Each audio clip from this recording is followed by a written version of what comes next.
Assalomu alaykum obunachilar. Sog'mi, salomatmisizlar?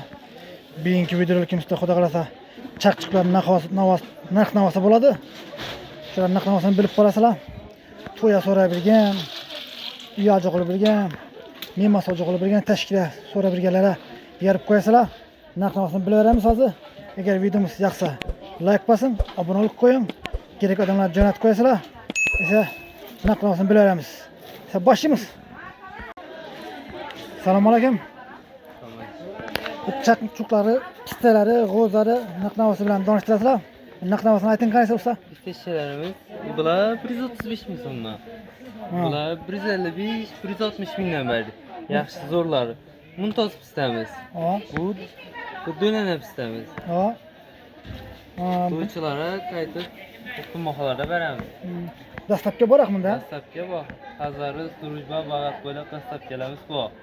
Bulancha so'mdan. Bu 45 ming so'mdan. Bu 50 ming so'm. 50 ming so'm. Buni Ramamiz o'rtacha yaxshilari 75 mingdan boshlaydi. bular 75 danmi? 75 ming. 95 ming. Bular 95 danmi? Ha, ular 95 dan. Ha. Bular 100 ming. Iri badamlar ham. Bular 100 mingdan.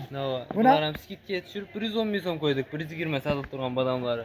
Ha. 100 Bular satib turgan badamlari 115 mingdan qo'yib berdik. 115 danmi bular? Ha. Bular ne? Satib turgan badamlar 120 mingdan qo'yib beramiz. 120 dan. Ha, to'ychilari qaytib kelishtirib o'ptim bahoda beriladi. Dastlabkasi bor. Dastlabkasi bor. O'ptim narxda. Shularimiz 130 ming, 125 ming besa bo'ladi. Aha. Har xil turda bor. G'o'zlar ne? G'o'za 65 ming so'm, sal qizaloq, zo'ri butuni bo'liki 80 ming so'mdan. 80 danmi? 80 mingdan qo'yib beramiz. Aha. Bular Shular bu pista ishamiz 160 ming, bu 150 ming so'mdan. bu 150 danmi? Ha. Bu ne? Bu 140 ming so'm. 140 dan. 140 ta. Bular necha so'm? 130 ming so'm olasiz obunachilar. Bu ne? Mana ham shu baho. 130 ming Obunachilar qo'yib beramiz. kelaverasizlar shura. Butun bahoda. Bu adres Televizor bazarının arkası bu. Telefon bozor arkasi. Televizor bazarı arkası. Kelaverasizlar şurada. Telefon nömrələr 94'lik 94'lik 011 011 24 64 24 64. 64. Yani telefonlaşıp, gepleşip, bağlanıp, gelişip alaverasizlar. Bahoda yana qaytib beriladi aytilgan baholar. Yani gelaverasizlar. Şurada yine her xili türü bor ekan bu yerda, har xilisi bor.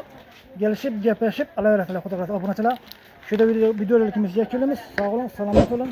Eğer videomiz yoqsa like bosing, obuna olun. To'y tamanda birgan, tashkil beraman degan, yubiley tamanda birgalarga yerib jo'natib qo'yasizlar. Xo'sh, sog' olun, salomat bo'ling. Yaxshi, xo'sh.